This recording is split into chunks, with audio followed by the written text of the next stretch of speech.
ഗ്രാമസഭകളുടെ എടുത്തുകളയപ്പെട്ട അധികാരം തിരിച്ചു കൊടുക്കുമെന്ന് പറഞ്ഞാൽ ലൈഫ് മിഷൻ പദ്ധതി ഇല്ലാതാകും എന്നല്ലെന്ന് മന്ത്രി കെ.എം. ഷാജി വേങ്ങരയിൽ മാധ്യമപ്രവർത്തകരോട് പ്രതികരിക്കുകയായിരുന്നു അദ്ദേഹം. ലൈഫ് മിഷൻ പദ്ധതി ഇല്ലാതാക്കുമെന്ന് ആർക്കെങ്കിലും തോന്നുന്നെങ്കിൽ ആ പദ്ധതിക്ക് എന്തോ കുഴപ്പമുണ്ടെന്ന് അവർക്ക് തന്നെ തോന്നുന്നുണ്ടെന്നാണ്. ലൈഫ് മിഷൻ ഇല്ലാതാക്കുമെന്ന് പറഞ്ഞിട്ടില്ല. ഏതെങ്കിലും പദ്ധതിയെ തകർക്കാൻ വേണ്ടി വന്ന സർക്കാരല്ല ഇത്. ഒരു സർക്കാരിന്റെ എല്ലാ പദ്ധതിയും തകർക്കാൻ അടുത്ത സർക്കാർ തീരുമാനിച്ചാൽ രാജ്യം എങ്ങനെ മുന്നോട്ട് പോകുമെന്നും മന്ത്രി ചോദിച്ചു.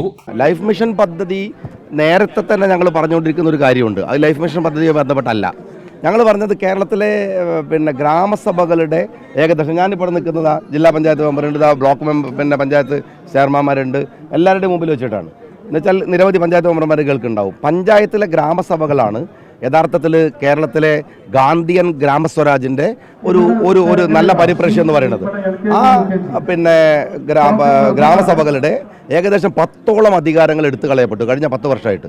ആ അധികാരങ്ങൾ തിരിച്ചു കൊടുക്കും എന്ന് പറഞ്ഞാൽ അതിൻ്റെ അർത്ഥം ലൈഫ് ഇല്ലാതാക്കും എന്നുള്ളതല്ല. ലൈഫ് പദ്ധതി ഇല്ലാതാക്കുമെന്നാണ് ആരെങ്കിലും വിചാരിക്കണതെങ്കിൽ അപ്പോൾ ലൈഫ് പദ്ധതി അല്ലെങ്കിൽ ലൈഫ് മിഷൻ എന്ന് പറയുന്നതിന് എന്തോ കുഴപ്പമുണ്ട് നിങ്ങൾക്ക് തന്നെ തോന്നുന്നു എന്നുള്ളതിൻ്റെ പ്രശ്നമാണ്. ആർക്കെങ്കിലും അങ്ങനെ സംശയം ഉണ്ടെങ്കിൽ അവർ ആ സംശയം ക്ലാരിഫൈ ചെയ്യുകയാണ് വേണ്ടത്. ഞങ്ങൾ അങ്ങനെ ഒരു കാര്യം പറഞ്ഞിട്ടില്ല. ഏതെങ്കിലും പദ്ധതിയെ തകർക്കാൻ വേണ്ടി വന്നൊരു സർക്കാരല്ല അത്. നിങ്ങൾ മനസ്സിലാക്കേണ്ട ഒരു കാര്യം, സർക്കാർ ഒരു തുടർച്ചയാണ്. ആ തുടർച്ചയിൽ ഒരു സർക്കാർ വരുമ്പോൾ 5 വർഷമോ 10 വർഷമോ എടുക്കുന്ന സർക്കാരിൻ്റെ എല്ലാ പദ്ധതികളും അടിച്ചു പൊളിക്കുക, എന്നിട്ട് പുതിയ പദ്ധതി കൊണ്ടുവരാൻ ഇത് അങ്ങനെയായി രാജ്യം എങ്ങനെ മുമ്പോട്ട് പോവുക? ഞങ്ങൾ കറക്റ്റ് ചെയ്താണ് മുമ്പോട്ട് പോവുക. കഴിഞ്ഞ സർക്കാരിന് എതിരെ ഞങ്ങൾ ഈ രാജ്യത്തിലെ ജനങ്ങളോട് സംസാരിച്ച് വോട്ട് വാങ്ങിയ ചില വിഷയങ്ങളുണ്ട്. ആ വിഷയങ്ങളിൽ ഞങ്ങളുടെ സമീപനം ഉണ്ടാവും. അതല്ലാതെ സർക്കാർ കൊണ്ടുവന്ന എല്ലാ പദ്ധതിയും അടിച്ചു പൊളിക്കുക, എന്നിട്ട് ഞങ്ങൾ വേറെ പദ്ധതികൾ ഉണ്ടാക്കുക, അതിൻ്റെ പേര് മാറ്റുക, അങ്ങനത്തെ പരിപാടിയൊന്നും ഞങ്ങളുടെ ഭാഗത്തുനിന്നുണ്ടാവില്ല. ഞങ്ങൾ വളരെ പ്രാക്ടിക്കലായിട്ടും വളരെ പ്രായോഗികമായിട്ടും ഞങ്ങൾ ഈ വിഷയത്തെ പഠിക്കും. ആ പഠിച്ചിട്ട് ഒരു ഒറ്റക്കാര്യം ഞാൻ അതിനകത്ത് 100% ഞാൻ ഉറപ്പിച്ച് പറയാം, ഗ്രാമപഞ്ചായത്തുകളുടെ അധികാരം അവരുടെ കയ്യിൽ തിരിച്ചെത്തിക്കുക എന്നുള്ളത് തന്നെയാണ് ഞങ്ങളുടെ അജണ്ട. അത് നിങ്ങൾ സംശയം വിചാരിക്കേണ്ട. അത് എവിടെയാണോ അത് ലംഘിക്കപ്പെട്ടത്, ഗ്രാമപഞ്ചായത്തുകളുടെ അധികാരത്തിലേക്ക് എവിടെയാണോ സെൻട്രലൈസ് ചെയ്യപ്പെട്ടത്, അത് തിരിച്ചു കൊടുക്കും. അത് നിങ്ങൾ ലൈഫ് പദ്ധതി എന്ന് പറയുകയാണെങ്കിൽ അത് നിങ്ങളുടെ മാത്രം ഭാഷയാണ്. നിങ്ങൾ അതല്ല ശുചിത്വ മിഷനാണ് നിങ്ങൾ പറയുന്നുണ്ടെങ്കിൽ നിങ്ങളുടെ മാത്രം ഭാഷയാണ്, അത് സർക്കാരിൻ്റെ ഭാഷയല്ല. പദ്ധതികളിൽ ആവശ്യമായ തിരുത്തൽ വരുത്തിയാണ് UDF സർക്കാർ മുന്നോട്ട് പോവുക.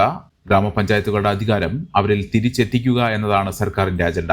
ഇടതുപക്ഷം സമരം നടത്തുമോ എന്ന് നോക്കി മെറിറ്റുള്ള കാര്യങ്ങൾ ചെയ്യാതിരിക്കില്ല. കഴിഞ്ഞ സർക്കാരിന്റെ പദ്ധതികൾ അടിച്ചു തകർക്കാൻ വന്ന സർക്കാരല്ല ഇത്.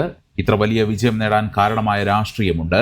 ആ രാഷ്ട്രീയത്തെ ഫലപ്രദമായി നടപ്പാക്കുകയാണ് തങ്ങളുടെ പദ്ധതിയെന്നും അദ്ദേഹം പറഞ്ഞു. മഴക്കാല പൂർവ്വ ശുചീകരണ കാര്യത്തിൽ തിങ്കളാഴ്ച അടിയന്തര ഓൺലൈൻ യോഗം വിളിച്ചിട്ടുണ്ടെന്നും മന്ത്രി കൂട്ടിച്ചേർത്തു.